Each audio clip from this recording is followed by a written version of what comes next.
Und Bill hat immer gesagt, sei auch. And Bill always said that he also went to the Bauhaus to find clarity. And that is a process. You don't just have clarity. You have to earn it. Man muss sich das erarbeiten. Angela Thomas. I'm Angela Thomas. Max Bill was married twice, and I was his second and last wife and widow.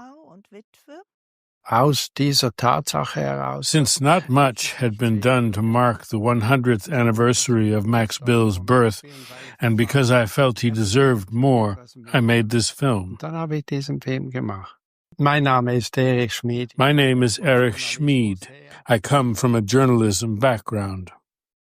He eventually managed to find 4 former Bauhauslers to come to Ulm to teach classes, and also he asks Walter Gropius for permission to use the name Bauhaus Ulm.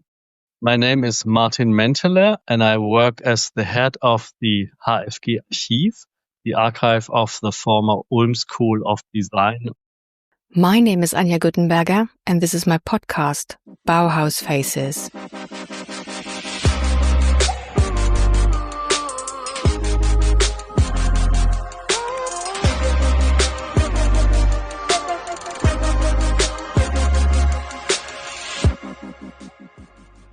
Welcome back to a new episode of Bauhaus Faces.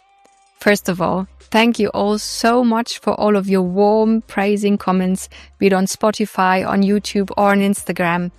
Your messages mean so much to me. They are the fuel that keep me going on and on. You have given me so much tailwind that I immediately sat down to write and produce a new episode to provide you with new Bauhaus material even faster this time. Please keep on rating Bauhaus Faces with 5 stars on Spotify and Apple Podcasts and keep recommending it to whoever might be interested. And if you want to send me comments on episodes or suggest Bauhauslers for new episodes, send me a DM on Instagram, comment an episode or write an email to bauhausfaces@gmail.com. For this brand new episode, I traveled to Zumikon to visit Angela Thomas and Erich Schmid in their house.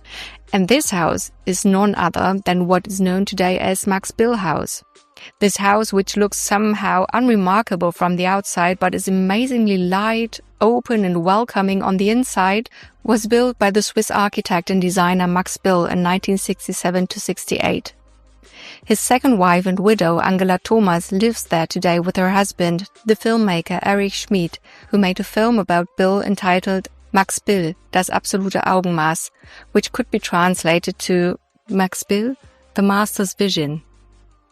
Max Bill established himself in art history as the architect and first director of the Hochschule für Gestaltung in Ulm, also known as HfG Ulm or, in English, the Ulm School of Design. And that is exactly the reason why I also interviewed the head of the HfG Ulm archive, Martin Mäntele, regarding all questions around the official successor of the Bauhaus. Because that is what Bill intended to do in Ulm, to continue the Bauhaus as if it had never been closed in 1933. And he had Walter Gropius' blessing too, and the financial support by the Americans. As you see, there's so much we have to talk about. I conducted the interview with Angela Thomas and Erich Schmid in German. For the English dubbing, I asked, once again, Konrad Feininger to take the male part in this podcast. Thank you, Konrad, for once again lending us your wonderful voice and your precious time. Angela Thomas's part is dubbed by yours truly, me, Anja. It is all to your own advantage, though, because once more, you will get 2 bonus episodes out of it. One is the original, much longer interview with Angela and Erich at Max Bill House in German. The other one is the conversation with Martin Mäntele about the HfG Ulm. In this episode that you will be now listening to, I only included those parts about the HfG that concern Max Bill. You should definitely not miss listening to the whole interview, though, that covers the whole history of the Bauhaus successor, the parallels and differences, the architecture, and the design icons. This interview is in English, and although we had so many technical problems recording it online, we bravely made it through the odds together. So, watch out for those 2 bonus episodes, which I will publish next week and the week after that. Let's now dive into a new episode of Bauhaus Faces and shine a light on Max Bill.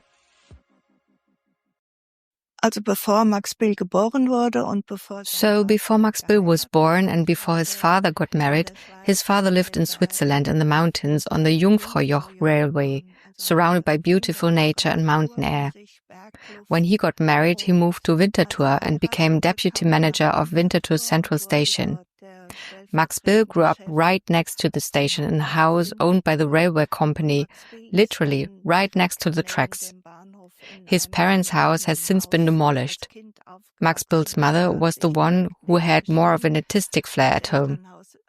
One of her brothers, Ernst Geiger, first studied at ETH Zurich and became a forester, but after graduating he became a painter and had a great influence on Bill as a child, giving him his first paint box.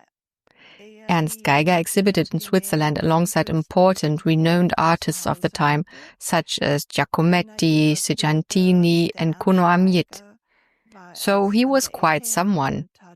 He also supported Bill when he wanted to go to the Bauhaus. His father was also interested in art and went to the Museum of Winterthur with Bill. But the artistic streak came more clearly from his mother's side.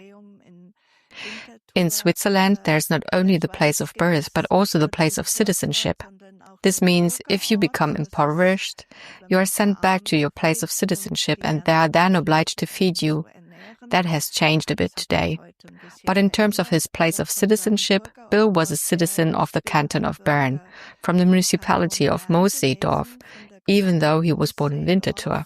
So he had a fatherland and a motherland.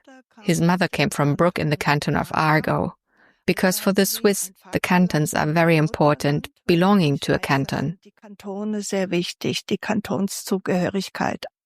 Ja, und dann hat Max Bill als junger Mensch... As a young man, Max Bill attended the School of Applied Arts in Zurich and began an apprenticeship as a gold and silversmith, which he did not complete because he was expelled from school for coming to school one day without removing his makeup after carnival and for taking other liberties. However, he was very talented, and his first functional objects, today we would call them design objects, were exhibited as early as 1925 at the Exposition Internationale des Arts Décoratifs et Industriels Modernes in Paris. At that time and exhibition, Sophie Teuber was on the jury, Sophie Teuber-Arp, who taught at the School of Applied Arts in Zurich. Bill knew her because he studied at that school, but he didn't take classes with her directly because she taught the textile class. And so, not quite 17 years old, he went to Paris for the first time, where his objects were exhibited. It was, of course, wonderful for a young person to receive that kind of recognition. And when he was in Paris, he saw Melnikov's pavilion, the Soviet pavilion, which impressed him greatly, and Le Corbusier's. And then he decided that he actually wanted to become an architect, because it had impressed him so much. While in Zurich, he happened to find a book about the Bauhaus in a bookshop owned by Gilsberger. He decided that he would go there to continue his education. So he didn't have a degree and he didn't have a high school diploma. He once said that if he had had a high school diploma, he would have liked to study geology, because his uncle, who was a painter, also went on excursions in the Swiss countryside. He hiked from his hometown of Bruck to Solio, literally across the mountains, and wrote his doctoral thesis on the Bergell region. So he had a strong connection to materials, and Bill did too. When Bill placed objects somewhere, they had a special aura. Not everyone has that ability. Dann haben die eine spezielle Aura gehabt. Das kann nicht jeder. Seine Mutter hat sich scheiden lassen. His mother divorced his father. That was also in April 1927 when he moved from Zurich to the Bauhaus in Dessau. Ans Bauhaus ging, nach Dessau. Also du hast einmal gesagt. So, you once said that Bill's parents were constantly arguing until they got divorced and that he wanted to get away from this arguing, as far away as possible. That certainly played a part. Das hat sicher etwas mitgespielt. Hatte damals an einem Wettbewerb teilgenommen. At the time, Bill had entered a competition for Sucre Chocolat, the chocolate company. The competition entries were submitted anonymously, and he won first prize. He then told me that the judges had probably assumed that the design had been created by one of his teachers at the art school. So he was just incredibly lucky and got quite a lot of money and told his father that he would finance half of his Bauhaus studies himself and his father would pay the other half. But afterwards, Bill ended up quite indebted to his father. The money was simply never enough. Es hat einfach nie gereicht. Let's stop here for a second and look at this competition entry from 1925 for Successor Chocolat. What we have here is a promotional poster for the chocolate company. Let me shortly describe Max Bill's design. The black, elegant Art Deco lettering Successor Chocolat 1826 to 1926 is mounted on a golden background and framed by 6 strong red lines. The poster is divided into 7 parts, of which only the top and bottom parts are a little wider than the other 5 parts. In the second, 4th, and 6th part, the lettering finds its place. In the 4 sections above, between, and below the lettering, Bill inserted stylized branches of an undefined tree, maybe an olive tree. The poster design is so simple yet intriguing. It puts the chocolate factory into a bright, elegant light. It is this competition entry that bestows Max Bill with a good amount of money, which will provide the financial basis for his studies at the Bauhaus, which Bill begins in Dessau in April 1927. Und das war dasselbe Jahr, in dem auch der linke... And that was the same year that the left-wing Basel architect Hannes Meyer came to the Bauhaus in Dessau, and the actual architecture department officially started. Walter Gropius left the Bauhaus in 1928, and Bill, like everyone else who came to the Bauhaus, had to take the preliminary course first, even though he had almost completed his apprenticeship. And that was with Joseph Albers.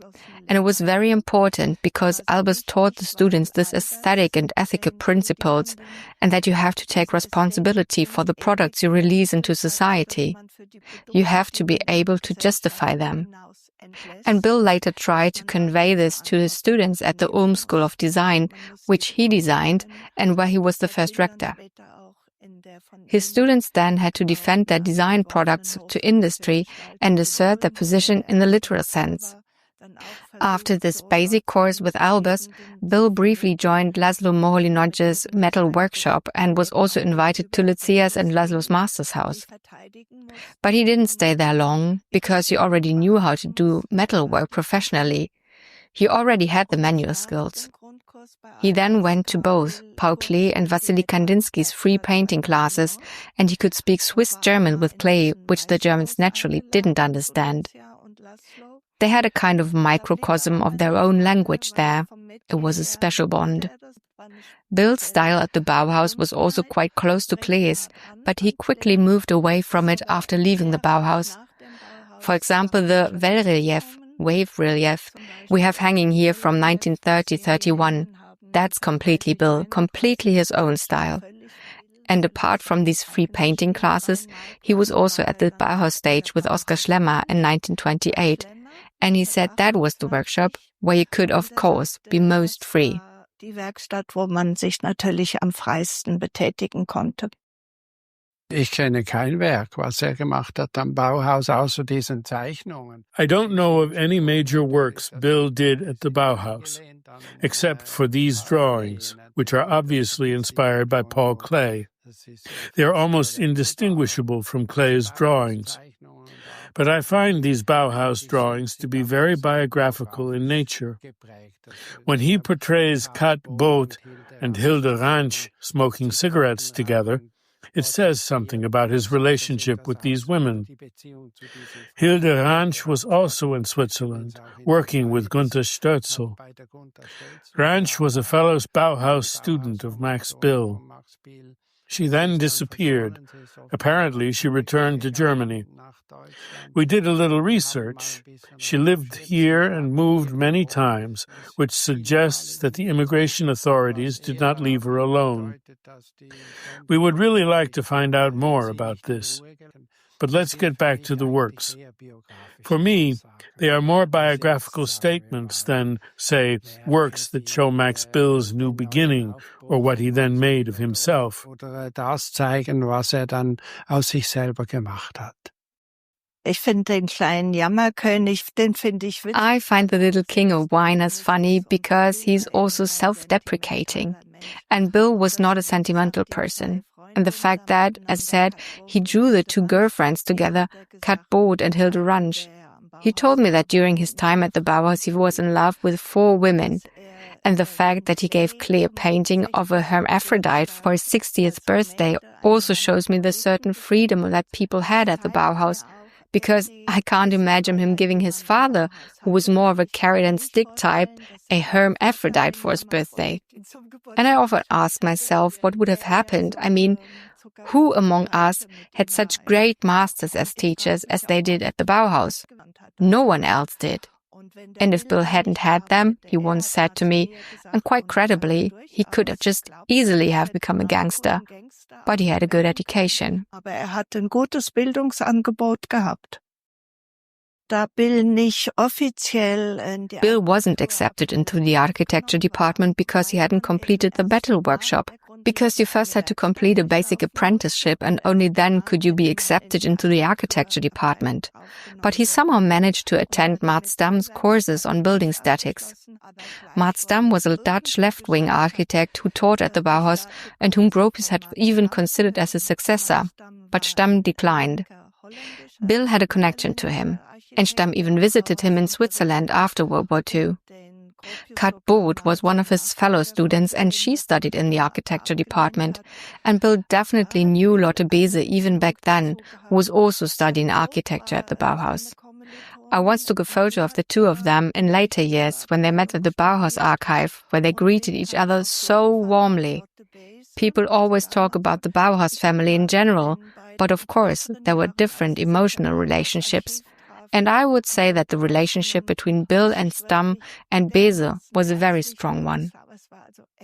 I also know that Bill, although he wasn't involved in architecture, nevertheless took part in architecture competitions, including one in Osaka, Japan, where he was the only Western architect to submit an entry.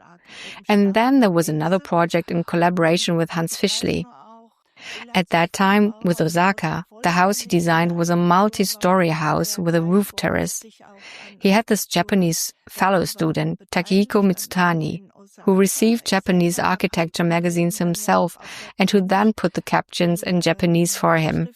And he also made sculptures that were very close to what Bill did later. Die schon sehr nah rangehen an das, was Bill nachher gemacht hat. If you are a regular listener of Bauhaus Faces, you maybe remember that we have mentioned Takehiko Mitsutani in the podcast episode about Michiko and Iwao Yamawaki too. There's nearly nothing left of Mitsutani's work, who, like Max Bill, started studying at the Bauhaus in April 1927. He was a qualified architect already when he came to the Bauhaus. Max Bill's connection to several Bauhauslers who were part of the building workshop.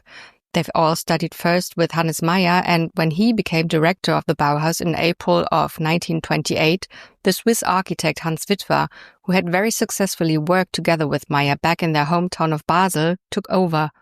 Through them, Max Bill must have developed some kind of knowledge and skill about architecture. Otherwise, he wouldn't have been able to design a multi-story building and even be recognized for his entry. Mitsutani left the Bauhaus nearly 1 year after Max Bill in September 1929. His brass sheet sculpture from the preliminary course with Joseph Albers, that Angela just talked about, is today part of the collection of the Bauhaus archive in Berlin. The sculpture is one of the most beautiful objects that are left from the Bauhaus. I must admit it is one of my all-time favorites. Mitsutani's sculpture is constructed of 3 thin, bent brass sheets interconnected with each other. The effect is an elegant dynamic in all directions, culminating in a shell-like curvature. It is so beautiful. I will link a short video about the sculpture and a beautiful photo of it in the show notes for you, so you can see for yourselves. Angela also mentioned that the sculpture by Takehiko Mitsutani sort of foreshadows Max Bill's own later work. Of course, I won't just leave you guys hanging with that statement. This needs at least a short explanation. But you will need to wait for some more time until we get to Max Bill's concrete art. I can tell you for now, though, that Bill will become one of the most important representatives of the Zurich concrete artists, and that he will create numerous beautiful sculptures during his life, which are so reminiscent of Takehiko Mitsutani's sculpture. Perhaps this is why, at the end of his life, Bill was awarded the Premium Imperiale for sculpture, by the Emperor of Japan himself. Let us now go back to Angela and Erich to hear how things further developed for Max Bill at the Bauhaus. Da aus wirtschaftlichen Gründen, aus Geldmangel. Since he officially left the Bauhaus in November of 1928 for financial reasons, due to a lack of money, Bill was doing one exercise on the Bauhaus stage when a fellow student who was on a trapeze punched him in the face, knocking out several of his teeth. The accident at the Bauhaus stage had caused such high dental costs that Bill ended up in debt to his father. So from here, he also left without a diploma.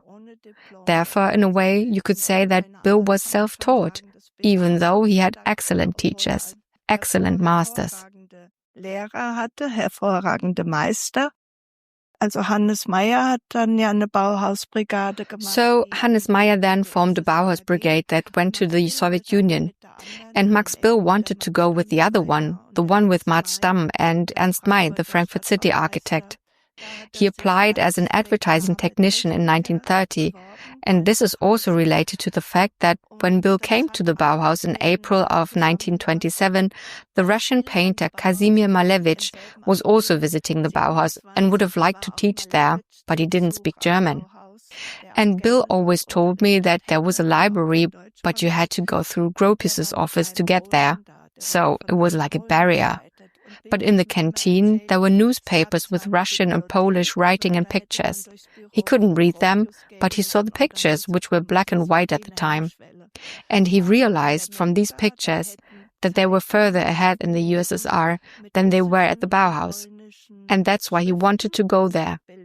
And of course, after the 1917 revolution, what was happening there was a great fascination for young people anyway.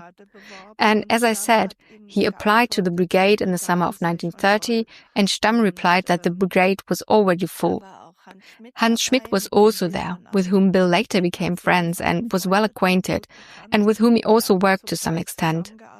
Hans Schmid's wife then did in the Soviet Union what Bill would have liked to do, but was rejected. Those were the attachments. And as a young person, seeing through the different structures, the whole range of what is available, and then also learning for yourself, is very time-consuming and very difficult. And Bill always said that he also went to the Bauhaus to gain clarity. And that is a process. You don't simply have clarity. You have to work for it. So there are different layers. There were also different ideologies at the Bauhaus. It took some time until you got through them. Verschiedene Ideologien am Bauhaus, ne? Und eben bis man da durchsteigt. Das Bauhaus kann man ja nicht losgelöst von der Zeit. The Bauhaus cannot be regarded in isolation from its time, because there was National Socialism, which was on the rise and also found its way into the Bauhaus, and there were certainly internal struggles.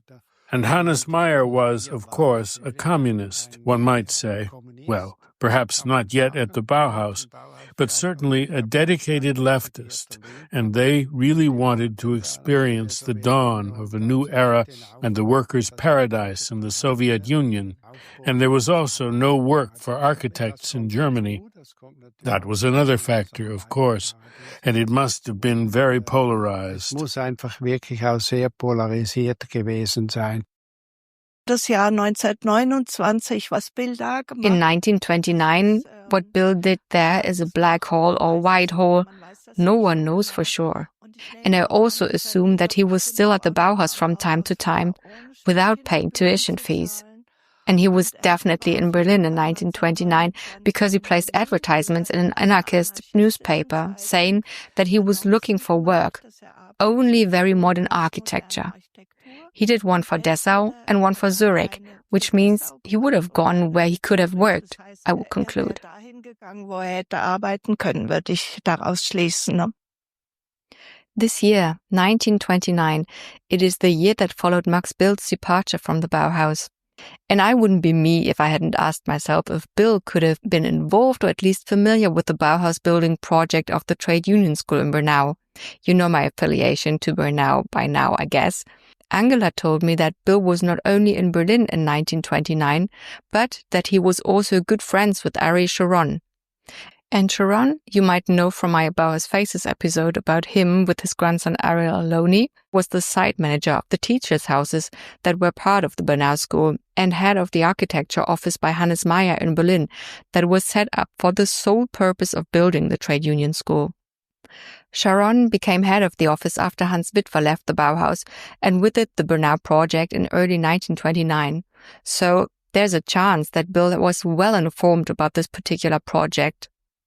Also, the whole competition that was won by the Bauhaus was published in the Bauhaus magazine when Max Bill was still at the Bauhaus in 1928. And I'm pretty sure that it was presented as a prime example of modern architecture at the Bauhaus. Plus, the students of the building department, some of whom Bill befriended, worked day and night with Hans Witwer to finish the competition papers, as we know from one of Hans Witwer's letters to his fiancée. You might rightly ask why Anja must always bring up the trade union school in nearly every podcast episode of Bauhaus Faces. Bear with me, because this has an important reason.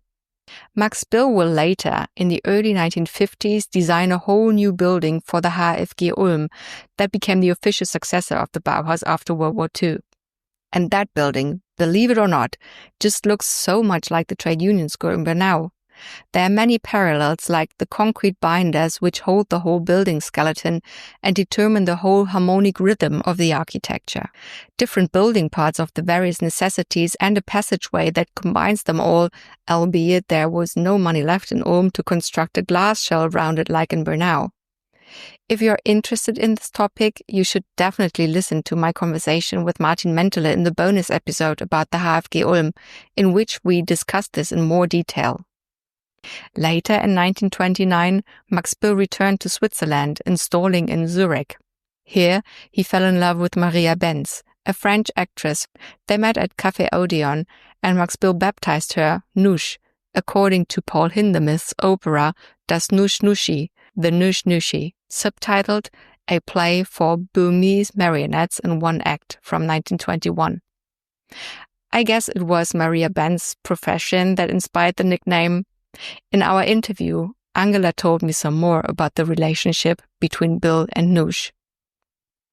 Dass ich über Maria Benz, That I even know about Maria Benz, who Max Bill nicknamed Nush. That's only because Max Bill told me himself, because she was really very important in his life. She was his first great love before he met his first wife, Binia. He actually wanted to marry Nush because she was a foreigner in Switzerland. She came from Mühlhaus in France and worked here in Zurich as a model for the Grieder fashion house, modeling clothes, but she didn't have a work permit. She kept getting summonses from the immigration police and would have been expelled. To prevent that, and because Bill was fascinated by her anyway, they wanted to get married.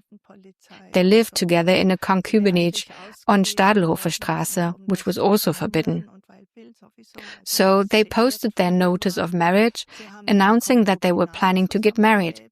Bill then wrote a letter to his father, saying that they had known each other for about 6 months and that she had also worked for him. He had had a few typography and design jobs for Western Switzerland and didn't speak French very well himself, so she helped him. And then his father wrote back to him, saying that this soubrette was out of the question. Where his father got this idea from? Someone must have told him that this woman had a bad reputation or something. But because Bill was so deeply in debt at that time, he didn't have the chance to stand up to his father and do it anyway. I know he met Nush again at the Obert in Strasbourg. He had his first collector at the time, Wasmer was his name, and he had some cash, which he was able to give to Nush. And Nush then went to Paris, and we know that she happened to meet René Char and Paul Éluard on the pavement. She then became the companion of Éluard, who had just been left by Gala, his wife, who was with Salvador Dalí, and then stayed with Dalí. Nush kept the nickname Bill had given her, and Éluard and Nush also came back to Switzerland later, shortly before her death, and Bill saw her again there. Und Éluard und Nush kamen auch spät, noch kurz vor ihrem Tod, auch noch mal in die Schweiz, und da hat Bill sie auch noch mal wieder gesehen. nach dem Bauhaus war auch Paris das Zentrum gewesen. After the Bauhaus, Paris was also the center that gave him the most and where he also gave a great deal, because there was this international group of artists called Abstraction, Création, Art non figuratif, which he joined as a young man on the recommendation of Sophie Teuber-Arp and Hans Arp. He was 25 years old at the time. That was in 1933. And he went to Piet Mondrian's studio. He also met Georges van Tongalo there, who became his lifelong friend a little later. This group really included the most important artists of the time: Sonia Delaunay with her husband, Barbara Hepworth with her husband. I'll turn it around because otherwise the husbands are always mentioned first and then the wives. Or the wonderful sculptor Katarzyna Kobro from Poland and her husband Stremiński, the painter. And this group also included Bill's former Bauhaus masters Kandinsky, Albers and Molinot. And the former student was accepted there as an equal. Da auf Augenhöhe akzeptiert. Die Jeanne Buchet, das war eine Galeristin in Paris. Jeanne Buchet was a gallery owner in Paris and also very important during the resistance. Her gallery was essentially the mailbox for resistance messages. And Bill went there with his stack of watercolors, which still had this clay influence. He went to Jeanne Buchet and thought he could exhibit right away. And she said, "You're a young, talented man. Come back in a year with your own work. We all love Paul Klee." So she gave him a kick in the butt, the right advice at the right time, and I'm sure he was completely horrified and frustrated at first. But he took it to heart, recognized what it meant, and then very quickly developed his own style. Kam dann wirklich sehr schnell in seinen eigenen Stil hinein. The group Abstraction Création, that was founded in 1931 in Paris by the Belgian painter, sculptor and architect Georges van Tongalo, who would become one of Bill's lifelong friends, was a unison of modern artists. Their aim was to found a forum for abstract art. They organized joint exhibitions, lectures, discussions and publications. Between 1932, when Bill joined the group, and 1937, when the group dissolved, they published 5 numbers of the almanac Abstraction, Création, Art non figuratif, in which they did a great deal of theoretical and methodological groundwork for non-representational art. The publicly effective work of Abstraction Création contributed significantly to increasing the social recognition of abstract art. It would be the basis for Max Bill's development of his own art, what he called concrete art, a term close to the name of an art group around Theo van Doesburg called Art Concret from 1930. Bill defined his own art as concrete art for the first time in an exhibition catalogue of the Kunsthaus Zurich in 1936 with the following words: "We refer to those works of art as concrete art that have been created using their own inherent means and principles, without external reference to natural phenomena or their transformation, which means not through abstraction. Concrete art is independent in its uniqueness. It is the expression of the human spirit, intended for the human spirit, and it should be characterized by the sharpness, clarity, and perfection that must be expected of works of the human spirit." Max Bill became one of the leading figures of concrete art in Zurich and was highly successful with his sculptures and paintings. Those are the sculptures that remind me of Takehiko Mitsutani's Focus piece from the Bauhaus. One of the most impressive examples of Bill's concrete art is the sculpture Kontinuität, continuity. It all started when Bill was asked to design a form for an industrial exhibition in London, which should be placed in front of an electric fireplace. The sculpture was not completed on time and was then presented at the Triennale di Milano in 1936, where it was hung as a loop over a column. It is essentially a Möbius loop, a mathematical object with only one side and one edge. Bill created the sculpture more than once. One that was installed in Zurich was destroyed by a group of right-wing extremists. Today, there's still a huge sculpture in Frankfurt am Main made of granite. The story of the production of this continuity sculpture is adventurous. Erich Schmid tells it in his film about Bill with original video footage. I asked Erich to further explain for us what concrete art is. Also in der konkreten Kunst würde ich sagen, ist nicht alles sofort sichtbar, was Kunst ist. In concrete art, I would say that not everything that is art is immediately visible. So, it may not be so easily accessible. Concrete art is simply beautiful to most people who view it because it works with colors and shapes. It is not figurative. It does not depict anything that we can recognize from our everyday lives.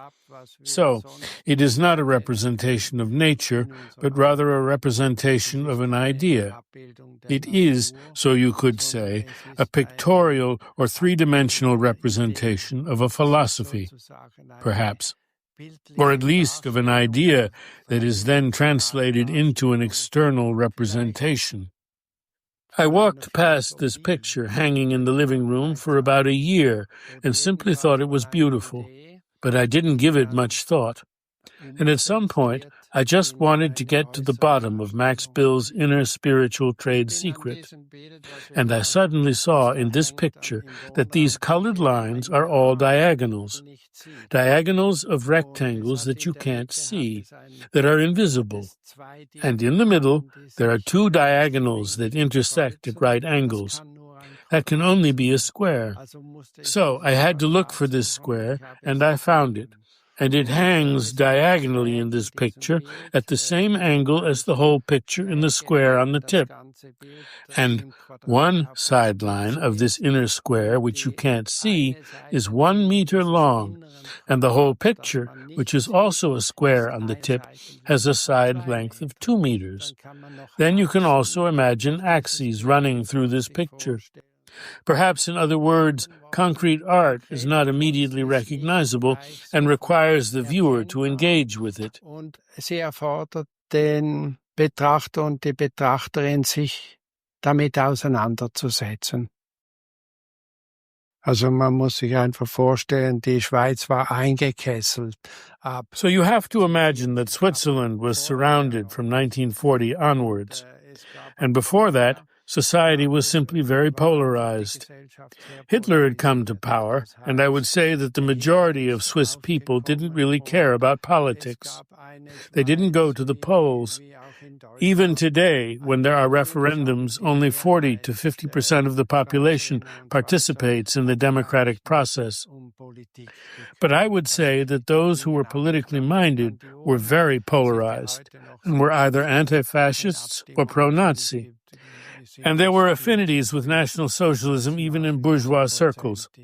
For example, in 1933, two bourgeois parties, the Liberals and the Farmers and Citizens Party, today's Swiss People's Party, SVP, formed an electoral alliance with the National Socialist parties, which also existed in Switzerland, against the left. And that was the situation, and Bill, of course, always thought politically. And in that sense, you could only be either left or right if you thought politically. Bill was definitely on the left, and Bill later became a politician. Bill designed books that were then smuggled into Germany, camouflaged so that no one would recognize that they were about concentration camps, and so on. On the one hand, he also hid refugees and was punished for it, because it was forbidden to accommodate people without registering them. On the other hand, he resisted through his designs. For example, he made posters for the Republicans during the Spanish Civil War to raise funds for winter help. He did the typography and designed the letterhead and so on for the most important anti-fascist newspaper in Switzerland, called Die Nation. He was active in this context. Incidentally, I made my first feature film about the editor-in-chief of Die Nation at the time, which is how I know this story. When I made the film, I didn't know that Bill had designed this newspaper until I met Angela Thomas, shortly after the film was finished, and she showed me the maquette with Max Bill's signature on it. It was a nice discovery, and of course I immediately became a little more interested in Bill than I had been before, because he didn't talk about his involvement in the Second World War and his anti-fascist activism. nor did he make a big deal out of it. Nicht darüber gesprochen, hat sich auch nicht wichtig gemacht darüber.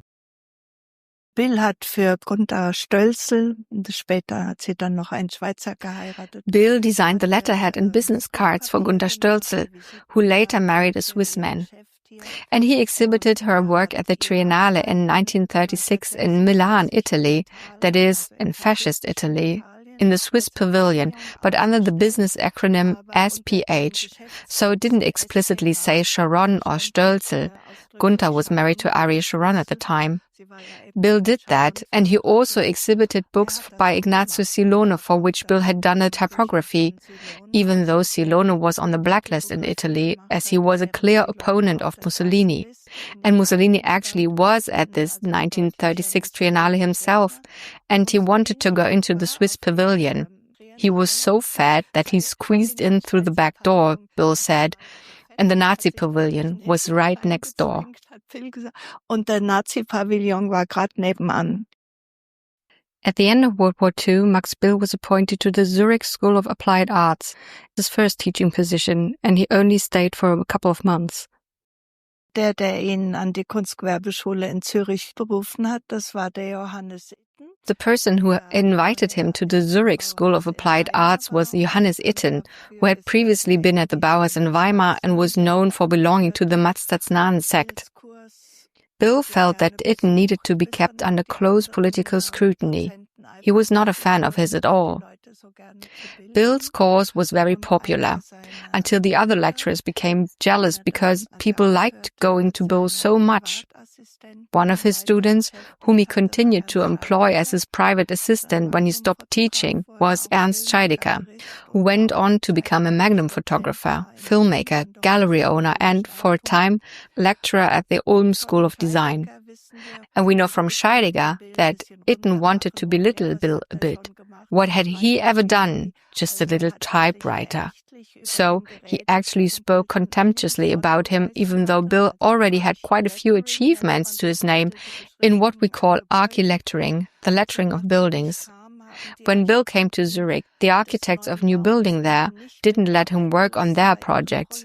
They had been trained at ETH, so they considered themselves socially superior to this young guy who came from the Bauhaus with lots of ideas, and at first they only let him do graphic work, like the poster for the Neubühl cooperative housing estate, the lettering on the Z house, and the lettering on the Corso building, which still looks wonderful, like in the Metropolis, when you see the red neon lettering on the Corso building in the evening.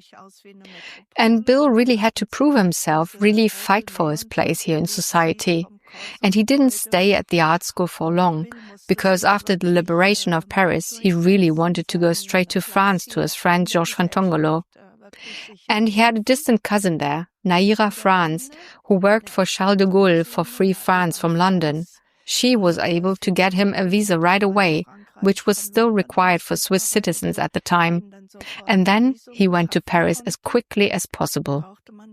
Max Bill had two options, by the way.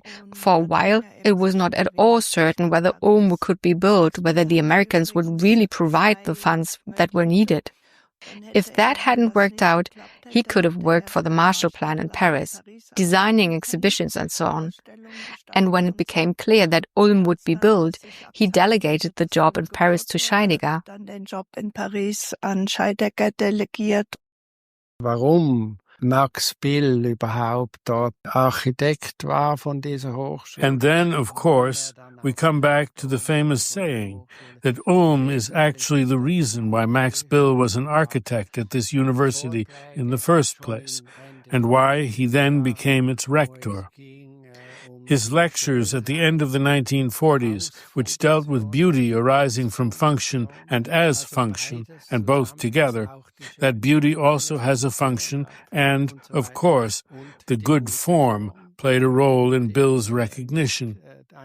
He prevailed against resistance, for example, from the Swiss Werkbund, with his exhibition Die gute Form, the good form, which then toured everywhere, and that certainly opened doors for him in West Germany. Dann die Türen in der Bundesrepublik geöffnet. We are already in the middle of a new phase. It is the chapter of the HfG Ulm, the Ulm School of Design. And this is where I'm bringing in Martin Mäntele, head of the HfG Ulm archive and expert on the whole story around the school. I will just shortly summarize the background that led to the Hochschule für Gestaltung to contextualize what Martin Mäntele would talk about. In Paris, Bill worked for the Marshall Plan, an economic recovery program to aid Western Europe to rebuild war-torn regions, enacted in 1948. For that, Bill traveled to Germany and got in touch with the newly founded Ulm Volkshochschule, an adult education center in the city of Ulm that was initiated by Inge Scholl and Otto Eicher in 1946. Inge Scholl was the sister of Sophie and Hans Scholl, who had both been part of the Nazi resistance group Weiße Rose, White Rose, and were murdered by the Nazis in 1943 after they had distributed political leaflets in the University of Munich. Scholl and Eicher therefore wanted to install a school in memory of his siblings. It should educate Germans so that the horrors of the Nazi regime would never ever happen again. Max Bill reported back favorably to the Americans about the school, but his vision of the Ulm school was a very different one. He suggested to develop it into the successor of the Bauhaus. For this purpose, the Volkshochschule Ulm had to become a Hochschule, and therefore switching from educational center without the ability to grant degrees to a university with the possibility to graduate with a diploma. Bill passed the suggestion on to the Americans. To cut a long story short, because the Americans agreed to fund the school with 1 million, they were in the position to decide which turn it would take. So they agreed on Bill's proposal. In 1949, Max Bill organized the exhibition Die gute Form, Good Form, thereby actively supporting the revitalization of modernism in Germany after 1945. This way, he had already proved to be suitable to become director of the then formed Hochschule für Gestaltung, HfG, the Ulm School of Design, and to design a completely new building for the school too. The building was supposed to be situated on a hill where a concentration camp had been during the Nazi era. Bill instead decided to put the different building units on the slopey sides of the hill, thereby omitting to overbuild a place where horrible things happened to so many people. To me, this seems to have been an act of respect for the victims. Well, this is the short version of it all. If you want to know all the details, you should listen to the bonus episode with Martin Mäntele that will come out in the next 2 weeks. Let's get now to Martin Mäntele, who will talk about what was still Bauhaus in the HfG and what was not. After the founding of the Bundesrepublik, there was a lot of money which was part of the Marshall Plan, and there was a special re-education fund with about 50 million marks. And the most important person in this complex on the American side is John J. McCloy. He was the High Commissioner for Germany at the time. And he found a silent agreement with Inge Scholl saying that the American government would give 1 million mark in order to build the building if the German side would also give as much money. And so it was the big task for Inge Scholl to collect this money, which came from private and public sources. But it was really a very, very difficult task because 1 million mark at the time was a lot of money, of course. And so eventually they had everything together. So in 1952, there was a big celebration where the check was handed over in the City Hall of Ulm. Already in 1953, they started the first course. And Bill could finalize the planning and they could start building. Der Unterricht für die Hochschule für Gestaltung. Classes for the School of Design began in the rooms of the Volkshochschule in Ulm, because the building complex itself was not yet finished. The students actively helped. Those from the architecture department were also involved in the construction management and so on. And what you feel in Ulm, and also here in this building from 1967-68, is that based on what he had learned for himself in Ulm, he simply said that he built it on volume and that it is organized in a self-sufficient way, like a village that functions within itself, and you simply have a very good sense of space. And as another architect once says about the theater that Bill built in Lausanne, the architecture doesn't disturb. Bill certainly paid attention to aesthetics, but he didn't make the grand gesture of proving himself as an architect, as other architects do. Als Architekt zu verwirklichen, wie das andere Architekten machen. Well, the building was taxed to cost 2 million by Max Bill, and they had collected that money. And when he finalized the plans in December 52, he really had to sort of let down his trousers, we say in Germany. He had to write a letter. In a letter to Inge Scholl, he had to confess, well, to make it short, he says, we are missing the 3rd million. That's what he wrote. 1 week before Christmas in 1953. And I found it always astonishing that Inge Scholl is answering on December 24th, which of course is a very Heiligabend is sort of sacred in Germany. And she writes a very long letter, and she really can't hide her exasperation and her feelings of deception, and said, well, we trusted in you. How could this happen? And she immediately suggests that they would have to look into possibilities, what could be done, what could be built at the school itself. So, for example, this is one reason why the Ulm stool was designed eventually, because they simply didn't have money to buy chairs. And I'm telling you this only because Bill had to save money wherever he could. The topological situation is slightly hilly, so we have sort of a soft rolling hill, and he's using this hill to organize the different 3 main parts of the building on 3 different levels. So we have the Mensa, the cafeteria level, which is sort of the lowest level. And then we have a second level with the rector's office and the library and secretary and all these administration kind of offices. And then we have the top level with the different departments and the workshops. And they are all put in a sequence and connected through staircases. So they are not stacked atop on each other, but they are sort of sloping down the hill, I could say. And directly connected to the cafeteria part begins a corridor which connects the different student quarters and the student halls. And there we find, I think, the most striking similarity to Bernau. If you come today to Ulm, you only see one large student hall, which we call the Wohnturm, plus adjoining smaller wings for the studios, which have about 2 stories. And I think the student hall, the tower, has maybe 8. But Bill had intended to build 3 of these towers and sort of linking them together along the hillside. And this would have been very similar to the situation in Bernau. And he connected all these buildings with an open air corridor, but where you could sort of walk with a dry head into the main building. And of course, what Meyer does in Bernau, that he has a glass corridor connecting all the different living quarters, which of course is much nicer, especially in the winter. But they couldn't afford that. And I think that he never even thought about this. So these are similarities to Bernau, but there are also structural similarities to Dessau, I would suggest. For example, you can sort of wake up in the Wohnturm and via this corridor access directly the main building. And this is, of course, the same situation like you have at the Prellerturm in Dessau. You go down in the first floor, have breakfast, and then can go to your lessons or to the workshop without ever leaving the building. And this is the same idea here in Ulm, and also similar to the Bauhaus.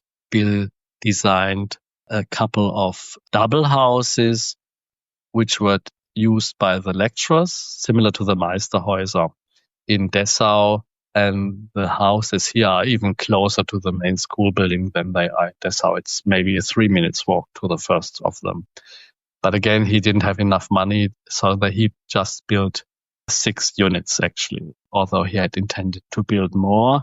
And interestingly, and not many people know this, the first house in the sequence of houses for the lecturers, he wanted to build his own house. And this, again, not a double house, but a single house, a detached house, similar to Gropius in Dessau, who had not a double house like Klee Kandinsky or the others, but who had a house for himself, which has been luckily restored in the last couple of years. So that's a very telling similarity to the Bauhaus, and also, I think, in a way, very telling about the personality of Max Bill.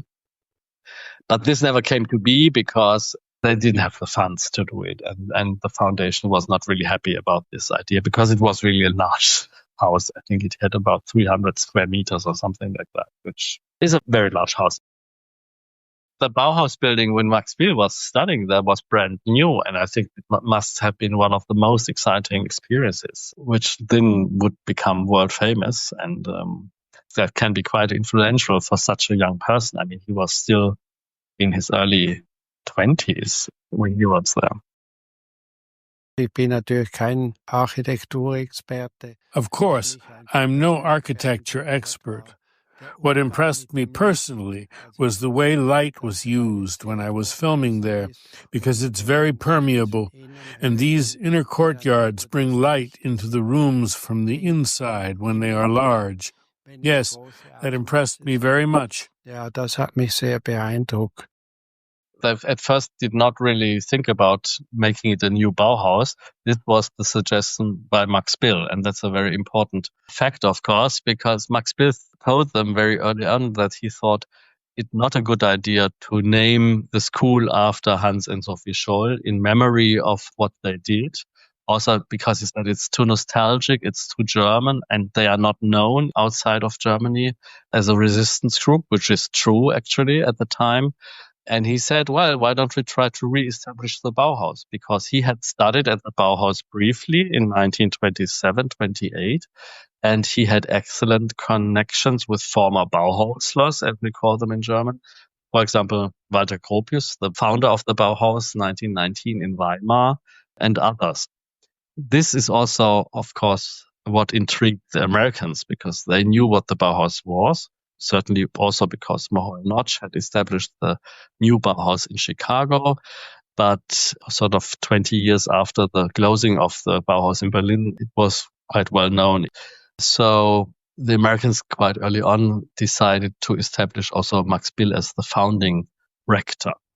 Well, so we have lots of letters in the archives that are documenting this process, because we can then follow Max Bill's ideas, who he wanted to approach to teach in Ulm. And he eventually managed to find 4 former Bauhauslers to come to Ulm to teach classes. And also he is discussing with Walter Gropius the naming of the school and also part of the programming, actually. And so very early on, we can find a letter where he asks Walter Gropius for permission to use the name Bauhaus Ulm. And Gropius is answering that, of course, he may do that, but he should be aware that he sort of could awaken false expectations. And he would then have to take the brunt of it, was Gropius' phrasing. And Eicher also very early on opposed the idea of calling the project Bauhaus Ulm, because he said we wanted to put our own stamp of this project. And so they decided on the name Hochschule für Gestaltung, which again derives from the Bauhaus. The Bauhaus was called in Dessau Staatliches Bauhaus Dessau, Hochschule für Gestaltung. And so they choose this subtitle as a name for the school in Ulm. The best element where we can grasp the direct connection to the Bauhaus is the Grundlehre in Ulm, the basic design course, which is directly oriented on the famous Vorkurs, Vorlehre at the Bauhaus, founded by Johannes Itten in the Bauhaus in Weimar. Bill managed indeed to find 4 former Bauhäuslers to teach in Ulm. Walter Peterhans, who taught the first course in 1953, Helene Nonne-Schmidt, Josef Albers, who came twice, and for only 1 week they also invited Johannes Itten to teach at the school. And so in the first year, again, this is important, the first year was compulsory for all students. You could not sort of jump over the first year if you had already done a similar education. And again, this is very similar to what the Bauhaus had in mind for the education of their students. Als in Ulm unterrichtet hat, Bill war da selber. When he taught in Ulm, well, Bill was in the architecture department himself, but design was taught by Hans Gügelow. He wanted to follow the Bauhaus model. He wanted to make Ulm as if the Nazi era had never happened, as if the Bauhaus could have continued to exist, and he built on that. Of course, he had to respond to the circumstances of the time, but the needs were similar to those after the First World War. There was simply a lot of destruction, many ruins, and people had no money. So we really had to design with minimal material expenditure, but still with beautiful form. And 25 years after the Bauhaus, he had met Annie and Joseph Albers again in Lima, Peru. Bill was accompanied by his first wife, Binya Bill, who was a photographer and cellist, and both couples were interested in Latin American culture. Bill was able to convince Albers to come to Ulm for guest lectures. Albers came twice. As an American citizen, Albers wrote a report in English to the High Commissioner in Germany, John J. McCloy, about Ulm, how he worked there, how many teaching hours, how many students, which countries they came from, because the School of Design had more foreign students than other universities, and there were also more foreigners on the teaching staff than elsewhere. And so Albers wrote that Max Bill was doing a very good job there. Und Albers hat dann also zugunsten der Amerikaner geschrieben, dass Max Bill da seine Sache ganz gut mache. Max Bill always believed that art could be a guideline, could be a guidance for designers. Although they were sort of stressing the point that the Ulm School of Design was not an art school. This is, again, a very important fight they fought because they said we need to educate industrial designers. But Bill was nevertheless giving the arts the sort of the first role within design. And this idea was opposed very much by the younger generation. And ironically, it was Thomas Maldonado who, together with Eicher, were chasing Max Bill away. So in 1954, Maldonado arrived at the school. Thomas Maldonado came to Switzerland because he was interested in Max Bill and wanted to write a book about him. And also, interestingly, in 1948, when first Otto Eicher and Inge Scholl visited Max Bill on the same day, Thomas Maldonado was also at Max Bill's house. And so these four people met at this occasion, not knowing what they would be doing some years later. And so in 54, Maldonado joined the school on the invitation of Max Bill. And in 1955, he already was head of the Grundlehre and introduced his own set of assignments. They were, again, completely different from Peter Hans, from Albers, and of course from Itten. And they were a group of assignments where I find you had to understand them intellectually before you would even be able to put pen or pencil to paper.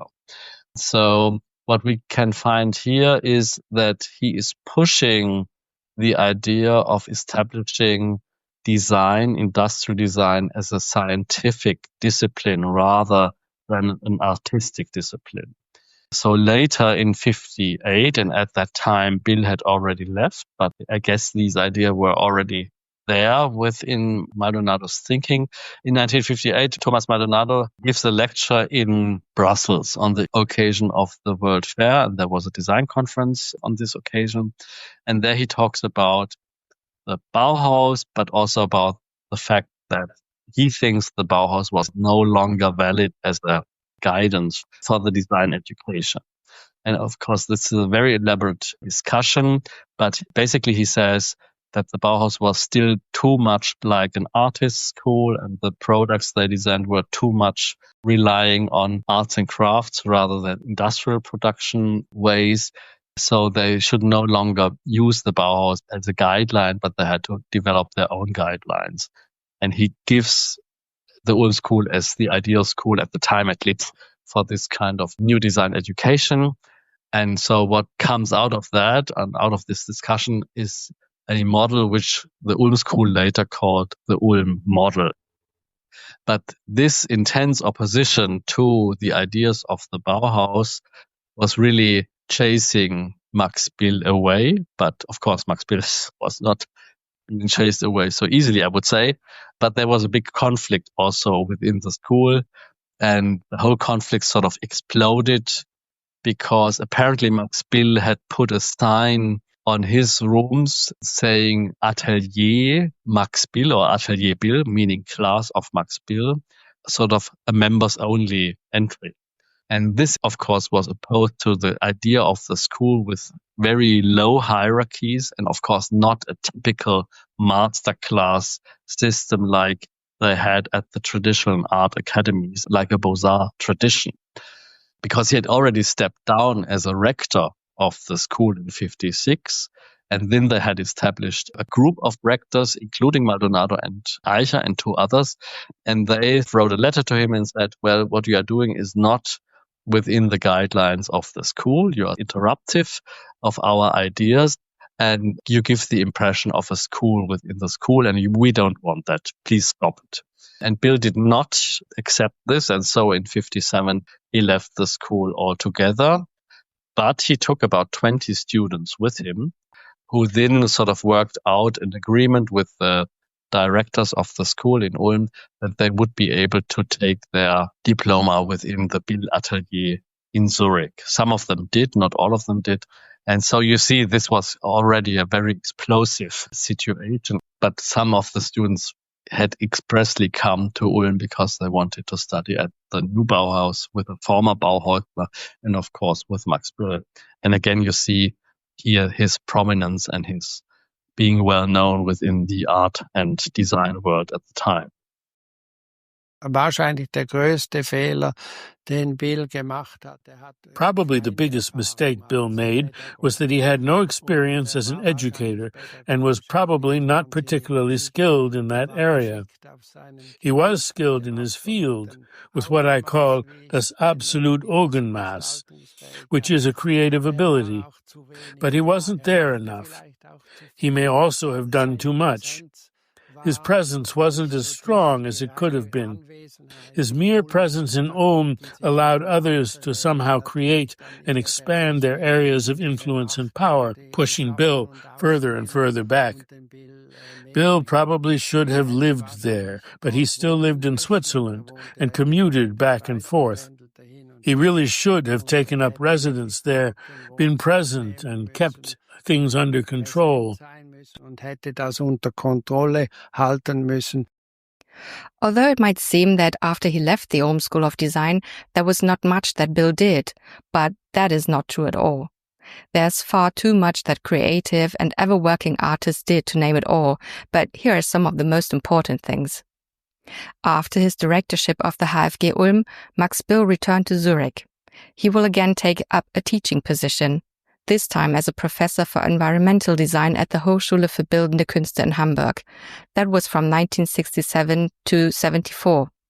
In addition to his teaching, he also published several books, as for example a biography about the third Bauhaus director, Ludwig Mies van der Rohe. He held international lectures about architecture, design and art. Max Bill, as Erich Schmid mentioned earlier in this podcast episode, was also a very political person, a leftist by heart. His engagement in the resistance during World War II was not the last thing he did. Already in the 1950s, he got involved with environmental protection issues. And from 1961 to 68, Bill was a member of the local council in Zurich, and from 67 to 71 of the Swiss National Council. His Ulmer Hocker, the Ulm stool, and the design of the timeless watch faces for Junghans wristwatches, kitchen and wall clocks became design icons of the 1950s and 60s that all of us still know today, and most of us love them for their simplicity and reduced beauty. While being an architect and designer by profession, Bill created a vast number of drawings, paintings and sculptures according to concrete art, a movement that he had co-founded in the 1930s and about which we've already talked earlier on. When I asked Erich Schmid, a proclaimed admirer of Bill's concrete art, which was his favorite piece of art by Bill, he immediately said that it was the pavilion sculpture from 1983 at the Zurich train station. It was also Max Bill's favorite work. Die Pavillonskulptur, das ist eine Skulptur, die man benutzen kann. The pavilion sculpture, it is a sculpture that can be used. Not everyone understood this right away. At first, people thought they weren't allowed to sit on these granite blocks, which were specially arranged at seating height. I think there are about 64 elements, all identical. It was 18 gates through which you can move. Bill said he wanted to do the opposite of a labyrinth, Aesthetically, it is a connection between the small-scale old town on a square in Zurich and the large-scale banking architecture on the other side. He called it a Knoten im Raum, a knot in space or in a room. He wanted to counteract the confusion in which we live today. So, transparency comes in with the opposite of a labyrinth. Freedom comes in, the freedom to use it and how to use it. And the same elements, equality, freedom, and transparency, are actually the alphabet of democracy if you want to make it work. So, imagine when the bank manager sits on one side, and on the other side, the sculpture is about 30 or 40 meters long, I think, sits the road worker. Then the bank manager can't buy anything in it, and the road worker doesn't have to pay anything. So it's a sculpture that people can use, where they can hang out without having to pay anything. That's nearly impossible on Bahnhofstrasse, probably the most expensive street in Europe, with all those fancy shops. It's almost impossible to walk down that road without spending some cash. But here, you can just be without paying anything, and it's a nice place. I can only recommend sitting down there and getting a feel for the aesthetics of this connection between two urban spaces and seeing how these granite blocks, which reflect everything that moves around them, when the tram arrives, suddenly they start to vibrate. At the very least, the harmony, the beauty that is a service to society and perhaps even something close to a model service, which I think is magnificent. Bill would have wanted to be buried there, he said, and Angela did it posthumously by scattering his ashes there. It's a criminal offense, but the statute of limitations has expired.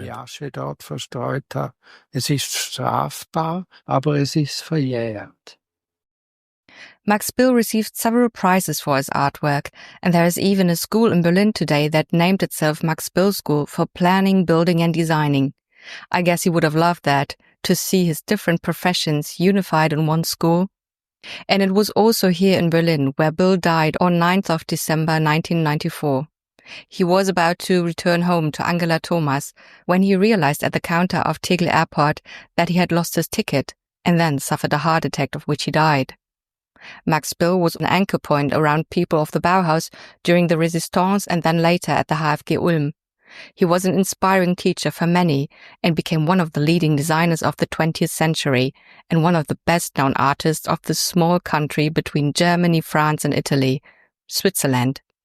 But he was also a workaholic, as his wife Angela told me, always relaxing with one art from the other. And he was very good at organizing his life and always finding time for women too, as she said with a smile on her face. I would like to thank Angela and Erich for inviting me to their home in Zumikon, showing me around and talking to me for hours. It has been an inspiring journey for me to get to know Max Bill much deeper than I ever imagined before. And thank you, Martin Mäntele, for readily sharing your knowledge about the Ulm School of Design and Max Bill's role in it. Although, as you might have noticed, the audio recording did not work out without difficulties. I'm sorry about that. Both interviews were much longer than what you've heard in this episode, and I urge you to look out for the bonus episodes that I will publish in the next 2 weeks for you too. Here you will hear everything else that didn't make it in this episode, because otherwise it would have been another 3-parter. I urge you to go and see Erich Schmid's wonderful documentary called Max Bill, das absolute Augenmaß. Max Bill, the Master's Vision. It's a great film about an inspiring and multifaceted person. The next film screening will be on 17th of October 2025 at HfG Ulm, and another one on 28th of October 2025 at the Stadthalle in Zug, Switzerland, just in case you happen to be around. We have mentioned many more Bauhäuslers in this episode, like Josef Albers, Gunter Stolz and Hannes Meyer, and maybe you would like to know more about them too? Please go on the podcast website, bauhausfaces.com, or on Spotify, Apple Podcasts, YouTube, or wherever you are getting your regular podcasts, and find episodes of Bauhaus Faces about them too. And keep on recommending and liking Bauhaus Faces, which really helps, and I see that in the continuously growing number of listeners. You can also follow me for bonus material on Instagram, where I am at Bauhaus Faces Podcast. As always, I will link all relevant materials and websites that I mentioned in this episode in the show notes. And now there's nothing left to say but tune in next time for a new episode of Bauhaus Faces.